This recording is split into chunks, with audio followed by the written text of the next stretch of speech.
Good evening. This is your host, Dan Zapazzi, for the program True Murder, the most shocking killers in true crime history and the authors that have written about them. Today's program is with author Don Lasseter and his book, Die For Me, the terrifying true story of the Charles Ng, Leonard Lake torture murders. Inspired by a fictional book called The Collector, ex-Marines Leonard Lake and Charles Ng abducted, tortured, and murdered women in a secret homemade dungeon, all the while videotaping their ghastly deeds. They took the lives of at least 16 victims and are among the most notorious serial killer teams in true crime history. Die For Me, the terrifying true story of the Charles Ng, Leonard Lake torture murders, by Don Lasseter. My guest, Don Lasseter, is now working on his 19th and 20th books.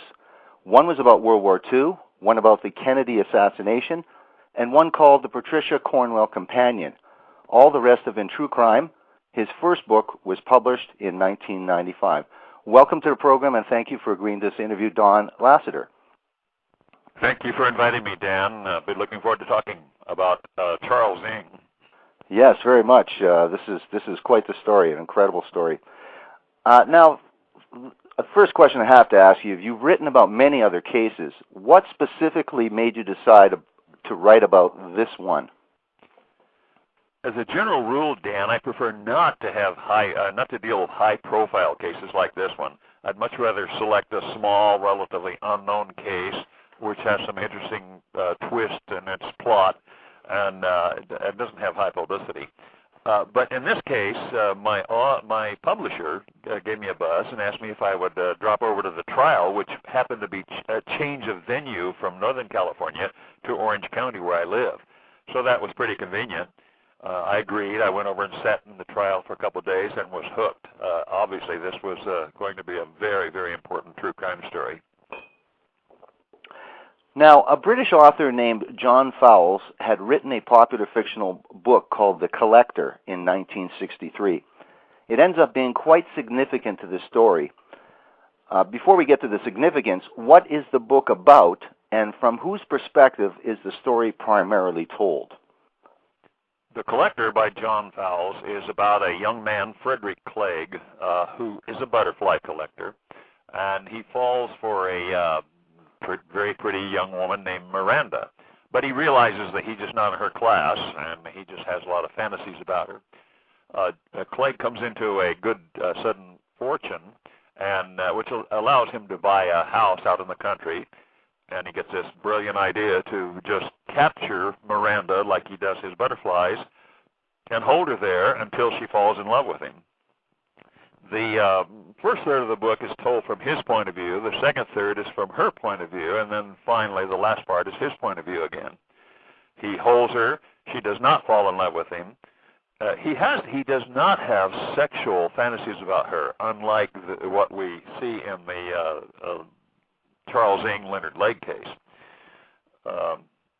Well, let me cut you off right there so we can unfold this story here, because it is a very complex story as well. So we've got to get everybody to get the facts straight here. Now, in the book The Collector, the imprisoned woman, Miranda, tries many ways to either escape or persuade her abductor to let her go. Does the Collector ever mention that he might let the woman go?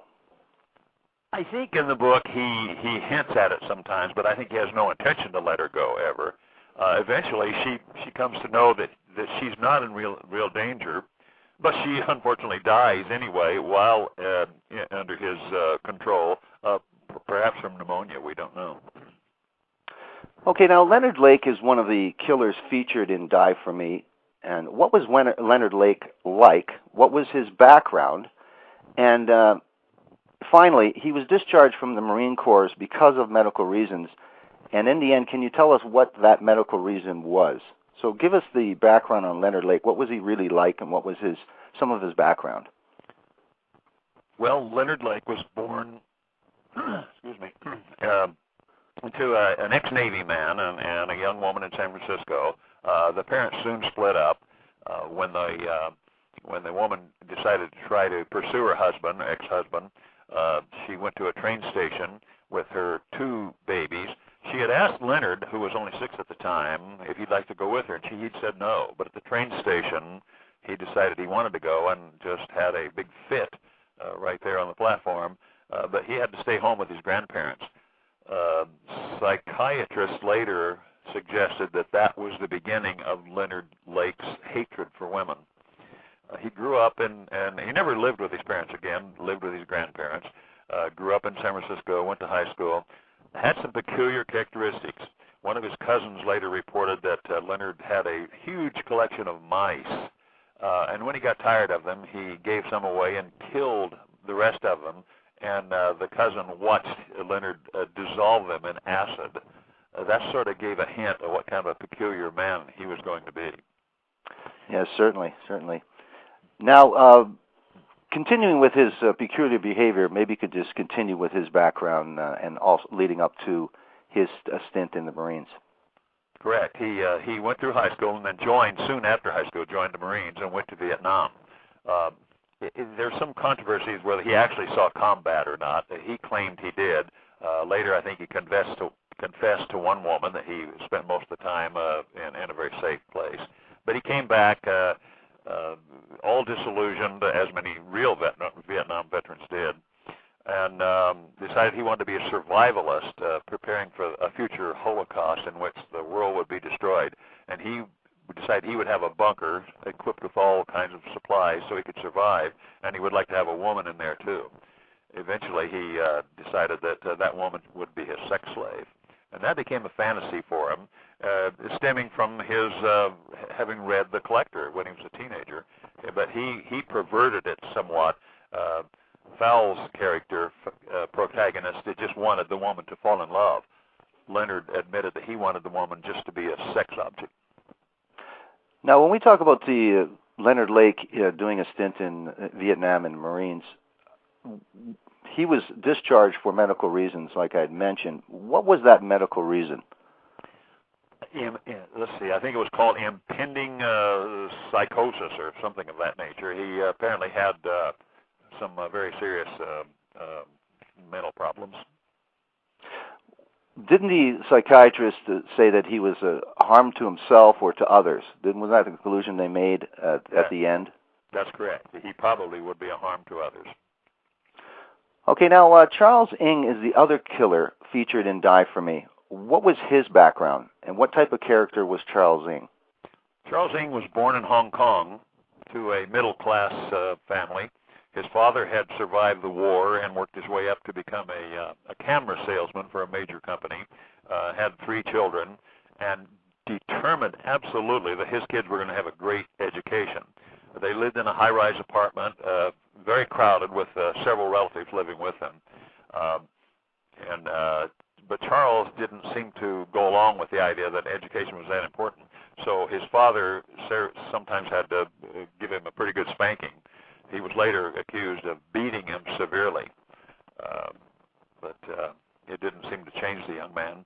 Eventually, they sent young Charles Ng to England to live with a relative. That didn't work out, and then by the time he was in high school age, they sent him to San Francisco to live with an aunt. He did that for a while, but as soon as he turned 18, he joined the Marines. It's interesting how he got in the Marines because he's not a U.S. citizen. Somehow it was suggested that documents were forged to allow him to get in there. Okay, I see. Now, how did Charles Ng and Leonard Lake eventually meet? You said they were both in the Marines. How did they meet and where? Well, Charlie decided while he was in Kaneohe Bay in Hawaii that it would be a good idea to steal some weapons from the armory and sell them for profit. He did, and he was caught, and he was facing a court-martial, but he escaped and made his way to San Francisco. While he was in Hawaii, though, he had met with a few other fellows who wanted to be survivalists, and one of them mentioned that he knew a fellow in California named Leonard Lake who was a survivalist. So when Charlie came to San Francisco, he joined the Marines. He stole the weapons. He was going to be court-martialed. He escaped, and he comes back, and he links up with Leonard Lake in a little town called Philo in Northern California. Now, we spoke of the book, and getting back to the book, The Collector, the fictional tale of a man who was a butterfly collector who fantasized about collecting a woman, instead one day acts upon his urges. Now, this book was Leonard Lake's favorite. And why was it his favorite? And what was it about the collector that interested him so much? Well, he read it as a teenager, and I think he began to this idea of having a woman as a captive, as and having complete control over a woman. But his was a perverse view. The protagonist in Fowles' book just wanted to be loved. Leonard wanted a sex slave. Now, there's another central character to this story, and her name is Cricket Balazs, or Cricket, her nickname. And you describe as the girlfriend, ex-wife / girlfriend of Leonard Lake. Who was she? When did they meet? And how close were they? How well did Cricket really know Leonard Lake? While Leonard was moving around from town to town after getting out of the Marines, he was a pseudo-photographer. He lured young women for various methods to lure them into posing. He usually tried to get them to pose nude for him. He found at one point in Northern California a man who owned a goat that had been its horn transformed a single horn to make it look like a unicorn. Leonard saw that as a great attraction to young girls. He took it to the Renaissance Pleasure Fair in Marin County, north of San Francisco. And while he was there demonstrating the goat and trying to lure young women to pose, this young woman came by, Cricket Balazs, Cricket, and they really hit it off together. She was equal to him in his weird sense of humor, his jokes, and his interest in sex. And they became lovers and eventually married and eventually divorced. But they continued their relationship together for the rest of his life. Now, you say that they shared a mutual interest in sex. How important was sex to Leonard Lake, and what were some of the features of the sexual desires even early on, before his bunker was realized and was constructed? What were some of the features of his sex life that may or may not be a precursor to some of the events that happened later? What was his interest like, and what were some of the features of that sex life? Well, actually, she went along with the idea of capturing a woman and using him in a menage a trois, forcing a woman to be a menage a trois with him. But they didn't have to force it. In some cases, they met young women who were very willing to perform with them. They were both highly experimental in sexuality. They at one point made a tape of themselves, and that was shown in the trial later. To show that Cricket Balazs was probably culpable in the murders that happened later. Okay, the Leonard Lake relocated and put his sex slave plan into action. Whose property was it where he did this construction of this bunker, and whose property was this? And give us a little bit of background on the construction of the bunker itself and how his plan to have a sex slave came to fruition. What was the turn of events that led Leonard Lake to be able to begin achieving his long time fantasy? Well, let's back up a little ways. At Philo, where he met Charles Ng, where Charles Ng connected with him, he and his wife Cricket were living in Philo, operating a little motel. Charlie shows up, and they're working. The three of them are living together. But because Charlie had stolen those weapons and was a fugitive from the Marines, Leonard also had stolen some weapons and burglaries. The FBI got wind of it and raided the place, captured Charlie, and sent him for a trial, and he eventually wound up in Leavenworth. Lake was also captured but went to jail, and his wife put up the bail, and he became a fugitive from then on, operating under various fake names. And he moved around to various places in California on the run. He started building that bunker in 3 different sites, but it just didn't work out. Eventually, he moved to a little hamlet in the Gold Country in Calaveras County in the foothills of the Sierra Nevada into a house owned by Cricket's father. And it's very rural, way at the end of a long, narrow driveway, and he decided that was going to be the final site. And he went to work, and it took him 6 months to finally build that concrete block bunker, and with a secret room inside it, covered by a hidden shelves that actually concealed a door, and it was a cell for his sex slaves. So on that property in Wilseyville, he actually, his fantasy came to fruition to have a bunker. And then when Charlie got out of Leavenworth Prison, he rejoined Lake, and that's when the murders began. Okay, now, Leonard Lake had kept a written diary for many years outlining his ghoulish fantasies.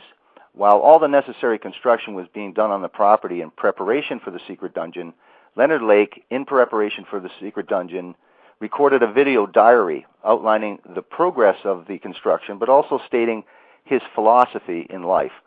And I quote, "This tape, which you are hearing now, is going to be the lead-in of the various phases of construction of a building which, hopefully, will be the first of a series of underground buildings. The main emphasis of the building, the whole justification for its expense and its effort, will be a hidden portion, a secret room, if we can call it that will house a cell, a jail cell, if you will. The purpose of that cell will be the imprisonment of a young lady who probably, at this moment, is unknown to me. Whether I can do this or not will remain to be seen. Obviously, I've never done such a thing before, and it may not work. However, I want to try. I want to try. Life as I am living, it is boring.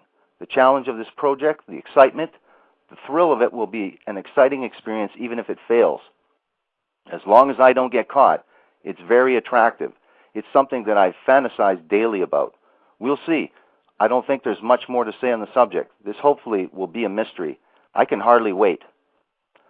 Now, what was Leonard Lake's basic philosophy regarding women, which he included in the same incredible video diary?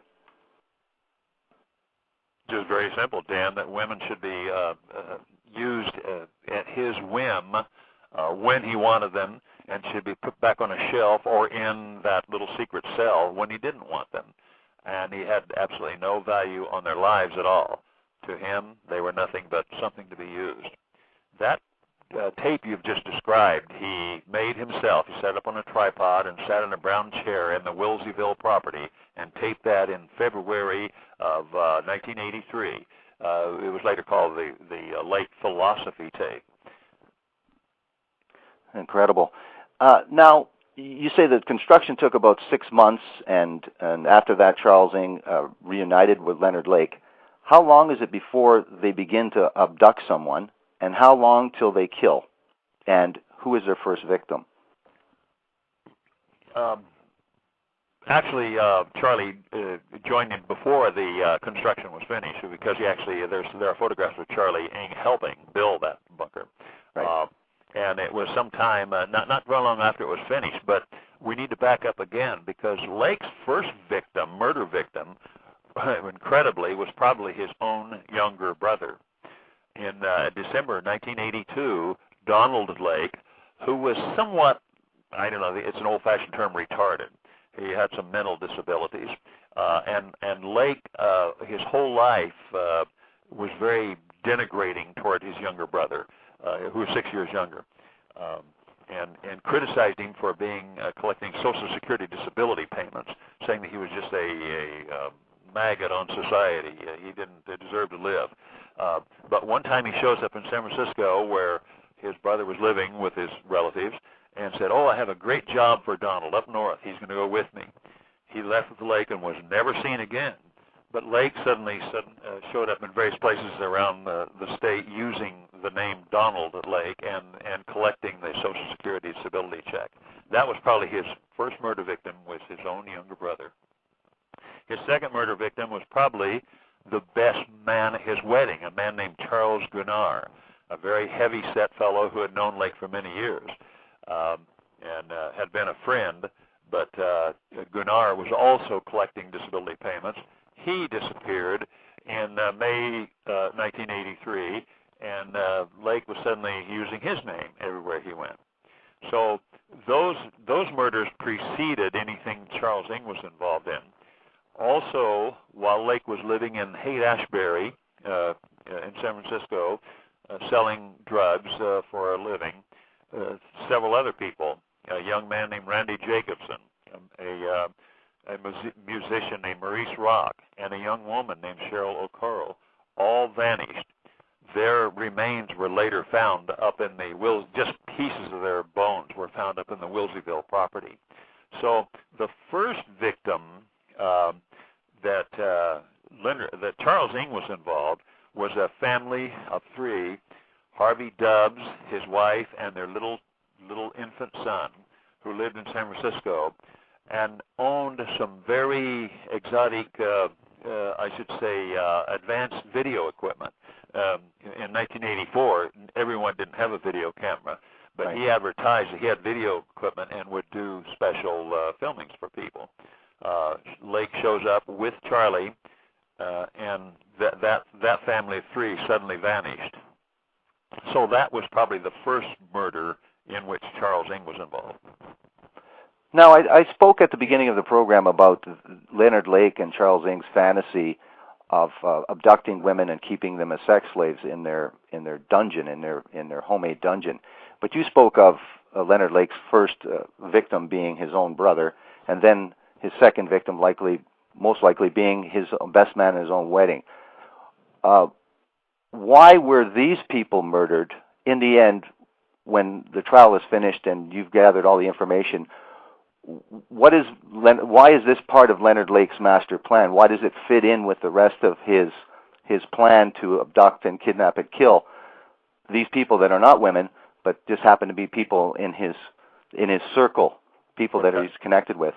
Those murders were for nothing more than the minor amount of money he could get by collecting their disability checks and cashing them.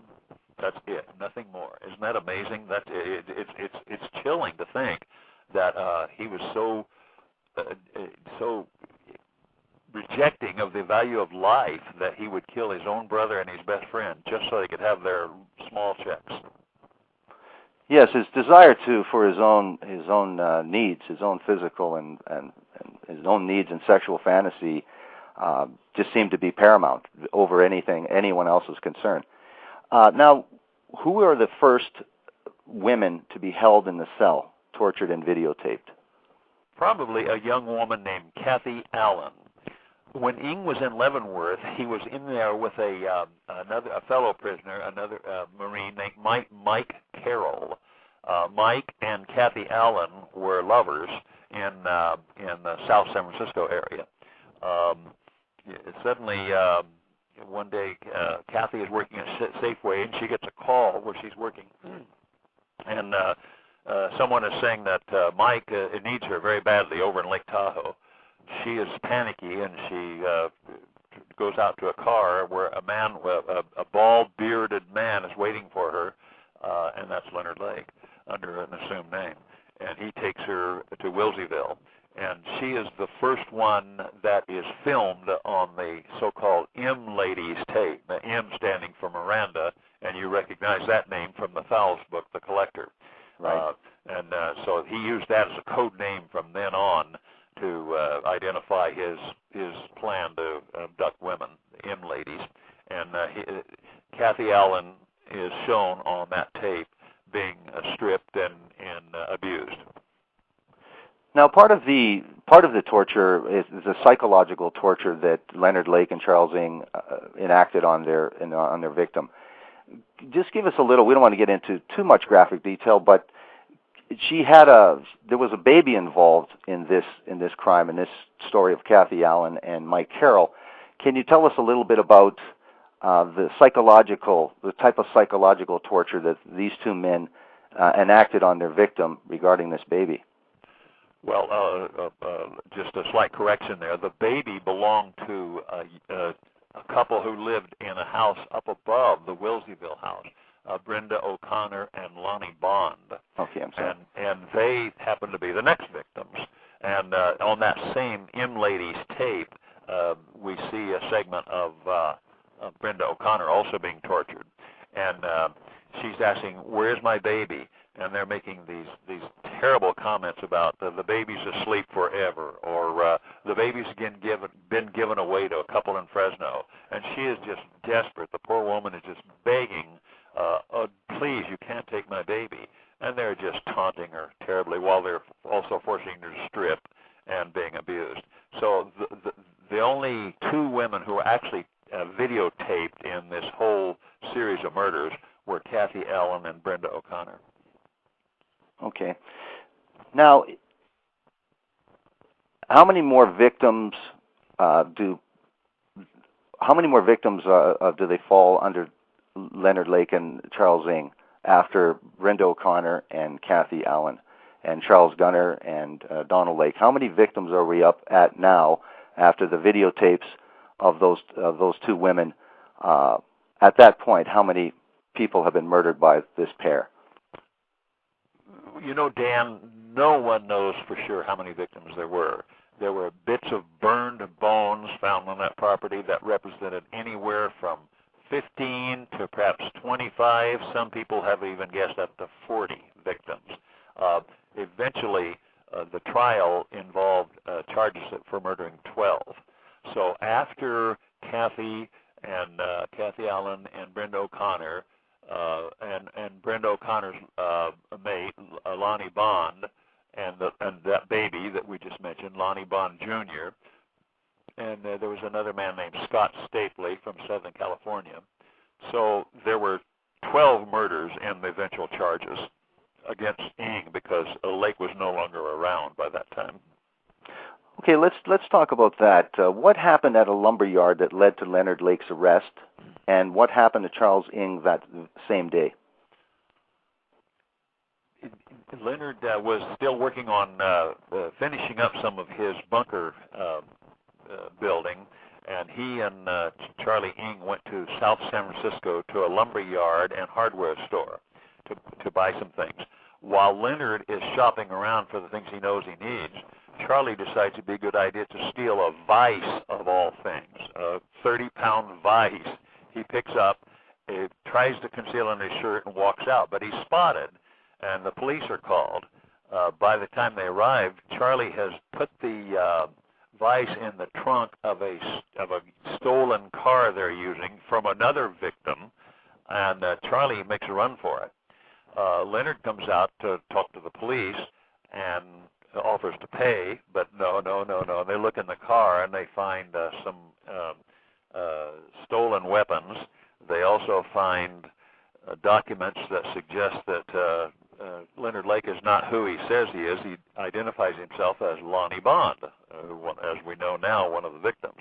They take Leonard to the police station, and he realizes he's in big trouble. Now, all through his whole life, Leonard has said he would never go to jail again after he was captured up at Philo and bailed out. He carried a cyanide capsule with him from then on. Okay.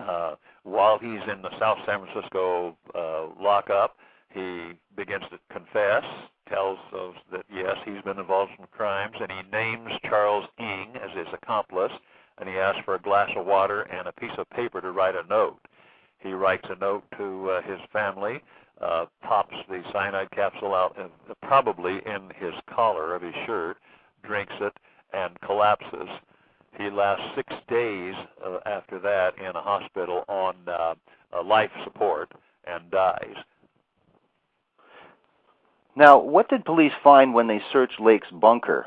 And what was carved on a plaque on the wall of the cell when officers first discovered the room? Well, as a result of the investigation about the car, they find it belongs to a man who's been missing for several days, Paul Cosner, who is one of the victims in the murder charges, and they realize that they've got something going on very important here. They send investigators and get the address. There was a piece of paper, a bill in the car that showed the address up in Wilseyville.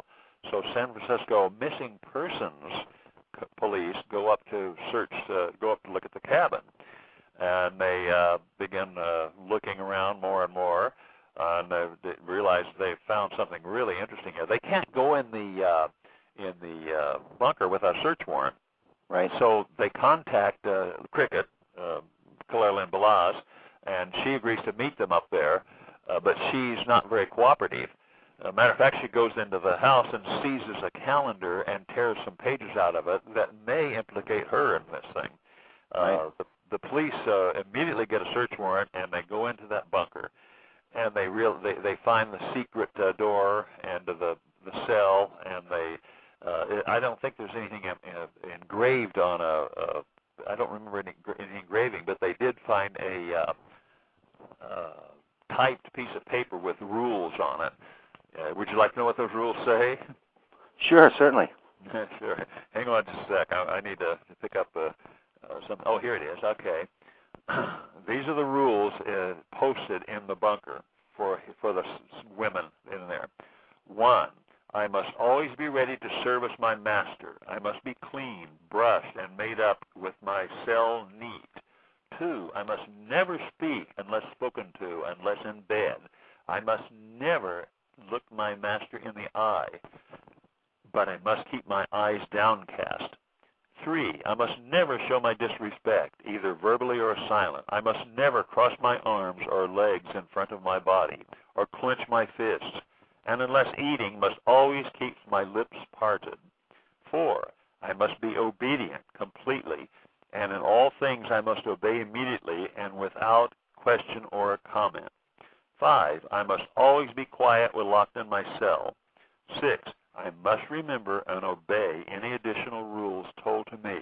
I must understand that any disobedience, any pain, trouble, or annoyance caused by me to my master will be grounds for punishment. Those were the rules. Now, police found a series of underground buildings, or possibly more than one building. Can you describe a little bit about what the police discovered in this home, the construction that Leonard Lake had done? Well, the bunker is separate from the house. The bunker is outside and is cut into the hillside. The police realized that the perimeter of the place does not match the tool room that they see as they open the front door of it. So when they go in, that's when they discover the secret door and the cell.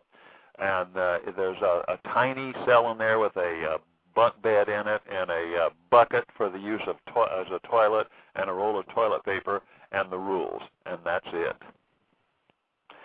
Now, as far as Leonard Lake's accomplice, Charles Ng, were police initially able to find him? No, at the lumber yard, when Lake was arrested and took his cyanide later, Charlie ran for it. Cricket, who later was claiming she had nothing to do with any of this, picked him up and drove by the lumber yard and saw the police talking to Lake and realized that their big trouble is going. So she took him to a bus station, took Charlie to a bus station. He catches a bus to Chicago and crosses into Canada and is on the run for a while. Now, you say he makes it to Canada, and in your book you say he makes it all the way to Calgary, and they speculate that he has some family members that might have assisted him, but nevertheless, he ends up getting caught in Calgary. Tell us what happened, and how did he finally get caught in Calgary? He was actually, we believe he was probably staying with some relatives for a while, but at that time when he was caught, he was camped out in a big park. And he was in a department store and was spotted by the guard shoplifting some food, some canned items, some soft drinks, and slipping them into his backpack. They confront him, and the guard pulls a gun, and Charlie wrestles with him, and the guard is shot in the hand. And so now it becomes much more than a shoplifting case, so they arrest Charlie. Eventually find out he's wanted in the U.S. On federal warrants, but they try him in Canada and sentence him to 4.5 years in a Canadian prison. Now, you talk about him being sentenced to 4.5 years in a prison in Edmonton, in the same province as Calgary, yes, for the charges stemming from the lumberyard altercation and arrest.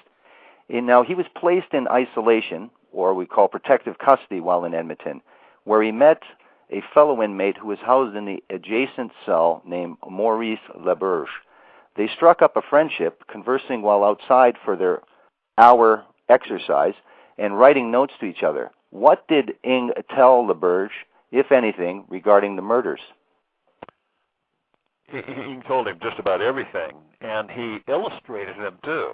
They were in cells side by side but there was enough space under the cell door that they could reach under and pass notes or books or pieces of paper back and forth. At LaBerge's request, he learned that Charlie was a pretty good artist, cartoonist, and Charlie began drawing on 8.5 by 11 paper cartoons. And so he not only told LaBerge about the murders they had committed and the things they did, but he drew cartoons, obscene, disgusting, vile, horrible, pornographic cartoons depicting what they did. One of them shows Charlie labeled it sometime in the future. He could see into the future, and it shows him in a jail cell, and on that jail cell are posted drawings of Kathy, O'Connor, and several of the other victims with just terrible things I can't even say on this program about what they were doing to them.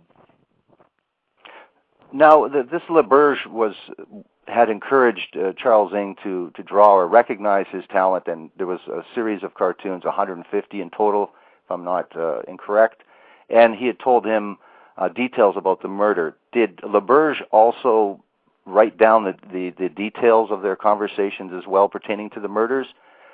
And why was this Maurice LaBerge, even though he's convicted of heinous crimes, that's why he ends up adjacent to him in this isolation cell in Edmonton prison facing serious time, why would LaBerge encourage Charles Ng and then provide this information to authorities? Well, he eventually began to see that he could use it as LaBerge could see that he could use that as a leverage to get himself a shorter sentence.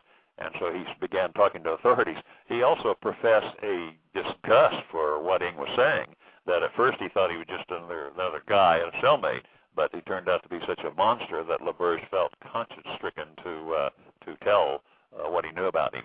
And it probably did help LaBerge a bit. He got out soon afterwards.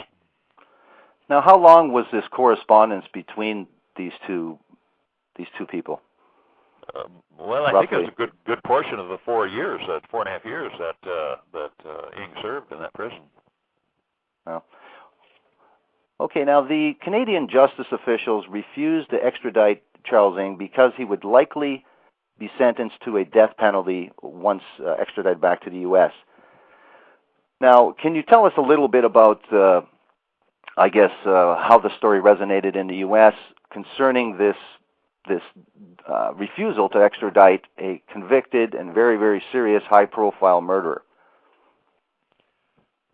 Actually, for the whole 4.5 years that Charlie was in prison up there, there were negotiations going on between the two countries.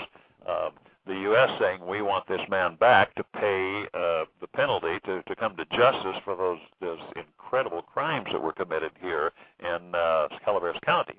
Meanwhile, Canada is saying we do not send people back for the death penalty. I guess in Canada there is no death penalty, so they didn't want to comply with that. The United States representative said, yes, do you really want to become the place where all murderers go so they can avoid the death penalty? I think that carried some persuasion. I can't say what the final decision was based upon, but finally, in legal hearings, it was decided in Canada that they would indeed extradite Charles Ng back to the U.S. for trial. Okay, now, you said finally Canada relented, and that was in 1991. He was sent back to California for trial. Now, Clara Lynn Balazs, Cricket, Leonard Lake's ex-wife, becomes a central figure in the trial. Can you explain that? Why did she become a central figure? What was her role in the trial? Tell us a little bit about that. Well, Charles Ng was clearly involved in a lot of these murders, but there was no forensic evidence connecting him to them. There was the M lady's tape showing him abusing two girls, and there was a lot of there were remains found on the property, but nothing really connected Charles Ng forensically to these murders. The authorities thought that Clara Lynn Balazs would be able to cast some light on that, so eventually they made a deal with her. They offered a complete immunity for her testimony in the trial. She gets complete complete immunity, and what can she? How does she testify? She testifies against Charles Ng, but what does she have to say about Leonard Lake in the trial that helps can help convict Charles Ng as well? How is that connection between Charles Ng and Leonard Lake and Cricket help to convict Charles Ng at trial? Actually, it didn't. Clara Lynn came to the trial in Orange County. It was moved from Calaveras County because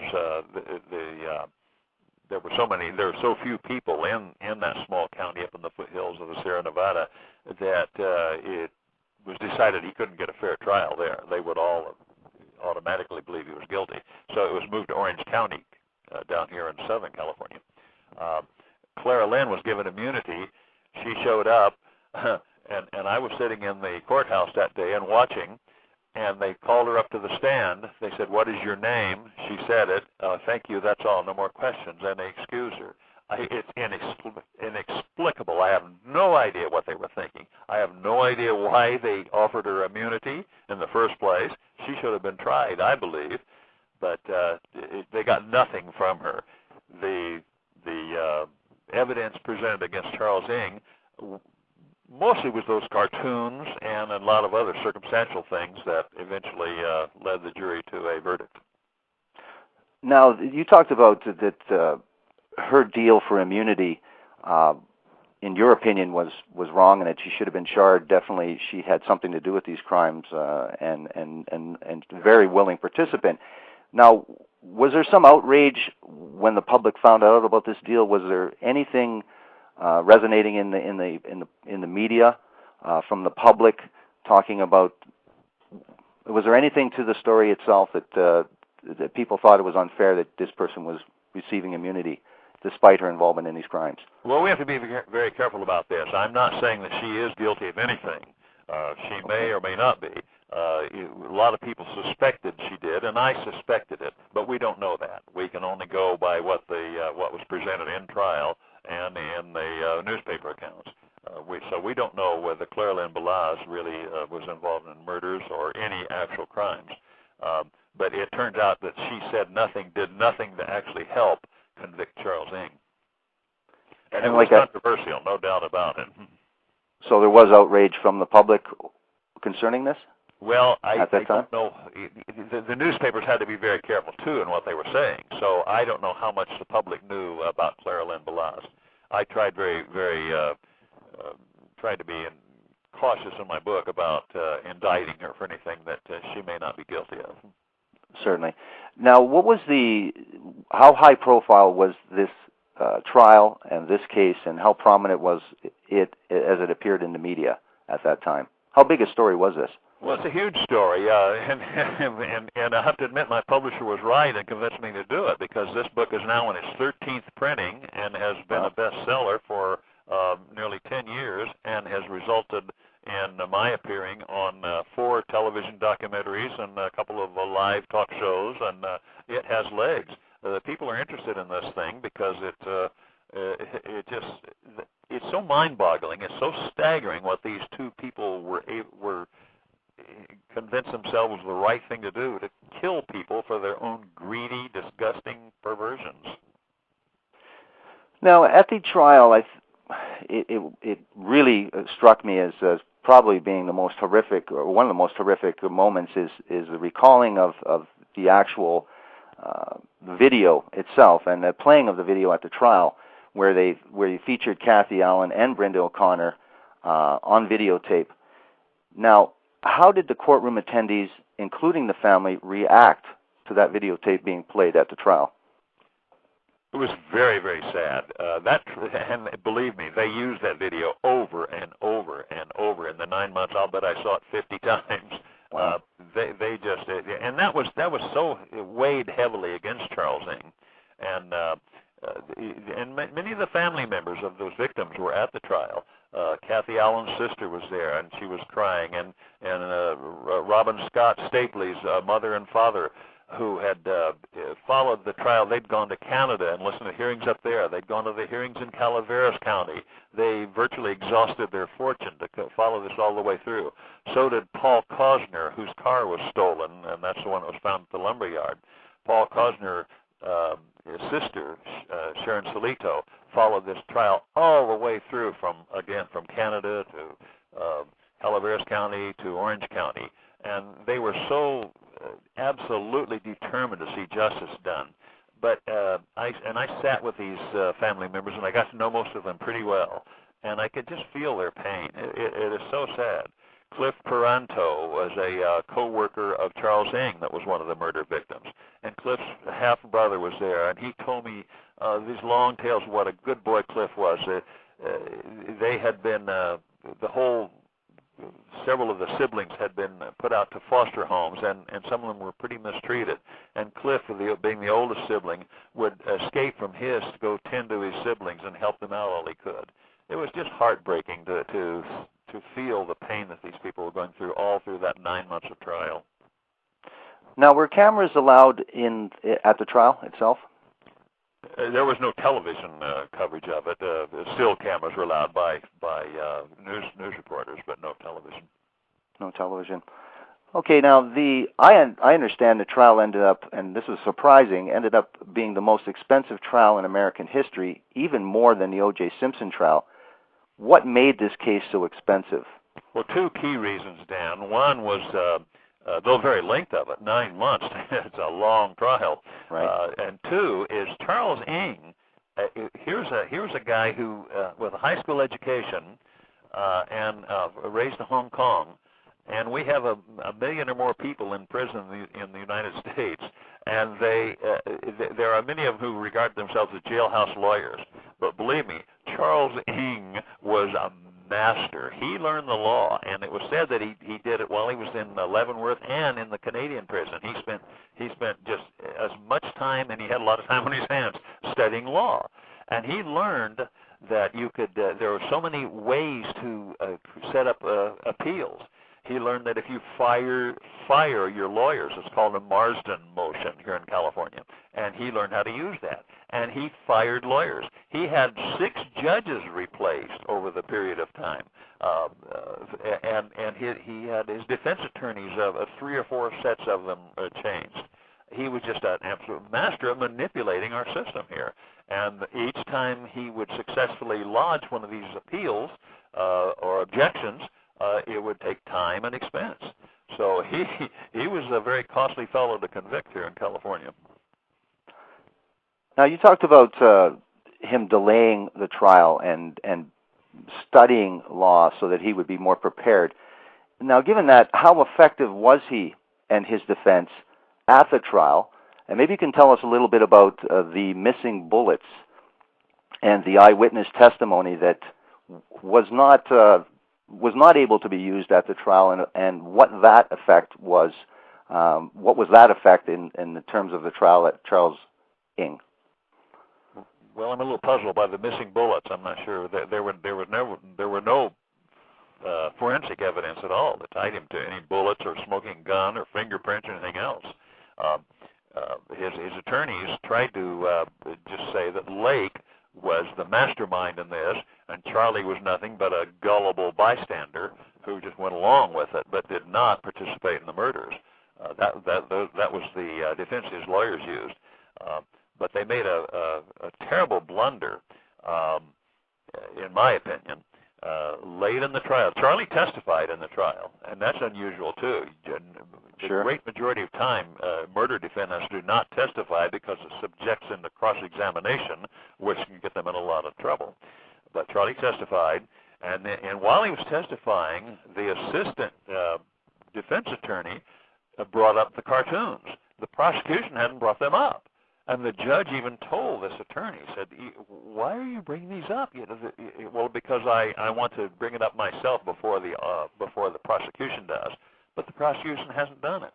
And he asked, the attorney asked Ng, "Did you say that?" And he would say all these profane things that were spelled out on these cartoon papers that Charlie drew. And did you do this? Did you say this? Did you do that? And it made it so explicitly clear that he had done those things and said those things, and the prosecution didn't bring it up, but the defense did, and I feel that had a great deal of weight in convicting him. Now, you talk about the artwork at the trial and them examining it. What was it about the artwork? Was the artwork, did it match forensic evidence, and is that why the artwork was very important? No, but it matched names and events. It spelled out Kathy and showed a picture of Lake, a drawing, I should say, of Lake and Ing abusing her, and then identified her by name. And it did that with quite a few of the other victims too. So it was very clear that Charlie was present when the abuse and the torture was going on, and obviously the killing too. Then, and so that connected him to it in the minds of the jurors, I'm sure. And there were 150 of those cartoons, so it's not some minor matter. 150 pornographic cartoons depicting torture and murder. Now, what I talked about the bullets, and I don't want to labor this point, but what it was is that there was an eyewitness, the victim's roommate, that could not positively identify Charles Ing, and then he was wounded, and those bullets were ended up lost by the police force in San Francisco, I believe. Oh, okay. I know what you're talking about. A man named Donald Gioletti, who was a disc jockey in San Francisco, and he was gay, and he put an ad in for that he would give certain services to, and Leonard Lake showed up at his place and took advantage of those services, and then shot Gioletti. But that really didn't involve Charlie Ing. Charlie Ing was not charged with that particular murder. As a matter of fact, no one was ever charged with that murder. I see. Sorry for the confusion. Now, what did the jury finally decide for Charles Ing? Well, he was charged with 12 murders. 12 murders, and they found him guilty of 11 of them. And sadly, the one for Paul Cosner, and that was one I mentioned, that his sister followed all the way through it, and she was partially responsible, or was, I should say, largely responsible for the investigation being launched in the first place, because when her brother went missing in San Francisco, she was extremely persistent in demanding the police stay after it, and she would not relax and let them just shove it aside. And she just pushed and pushed and pushed, and was instrumental in keeping the investigation going. It was his Honda that was stolen, and his Honda that was in the lumber yard that Ing deposited a device in the trunk of when Lake was arrested. So, but the evidence seemed to indicate that Lake and Ing went for a test ride in that car, which was for sale. Paul Cosner put it up for sale. They went to test ride it, and then Paul disappears, and they have the car. And Charlie was obviously very involved in that one. But for some reason, the jury just did not see convincing evidence that Ing had participated in the killing of Paul Cosner. So they had a hung jury on that particular count. But they got 11 other convictions on him. What was he finally eventually sentenced to? What was his sentence? He's sentenced to die in the gas chamber. We had a gas chamber at that time, but Charlie's still up there. This happened in 1998. This trial began, and Charlie is one of 700 convicts on death row in California. We have executed 13 since it was reinstituted in this state in 1973. We're getting way behind. We're not ever going to catch up. And Charlie, by the way, in this state, a death penalty is automatically reviewed by the Supreme Court, automatically appealed to the California Supreme Court. Charlie's hasn't even gone that far yet in the over 10 years since he's been convicted. Now, talking about the death penalty, and given the extraordinary delays to the death penalty and the exorbitant cost for these numerous appeals, what is your opinion regarding the death penalty, and did this case in any way change your mind at all about the death penalty? Dan, I'm glad you asked. I've been sitting here thinking about writing a letter to the local newspapers about the death penalty. Here we are in this state. Our governor is trying to find desperate measures to cut back. We have like more than a $20 billion deficit in in this state. And he's trying to find ways like selling a fairgrounds here in Orange County. And yet, we continue to pretend that we have a death penalty. And in this state, when a defendant is found guilty of murder, then we have a penalty phase, which is very expensive, tacked on the end of it. And then we have the automatic appeals. And then we have appeals beyond that. And then we have retrials when the Ninth Circuit Court of Appeals overturns these death penalty cases, which they do with great regularity. We are spending billions of dollars in this state pretending that we have a death penalty when we're not ever going to catch up. As I say, 700 people on death row, and it just ain't going to happen. And now we're considering building a new death row at great expense because this one's getting overcrowded. These guys sit up there on death row, and it's no great pleasure. It's not a country club hotel, but they do have computers in there and single cells where many other prisons there are 3 or 4 or 5 men to a cell. Death row inmates have a single cell all to themselves, and it's just outrageous. To me, I'm a proponent of the death penalty, but not the way it's administered in this state. We need to get rid of it. I see. Now, how did writing this book affect you? Given all the books that you've written, how did this book affect you? You know, I think true crime writers tend to be like homicide detectives. We pretty soon we develop kind of a thick skin and just look at it as something to our job that we do. But I can't help but be emotionally impacted by this. And let me tell you this: there were 12 jurors whom I befriended. I was really a lucky guy. At the end of the trial, you never even talk. You don't even say hi to a juror during a trial.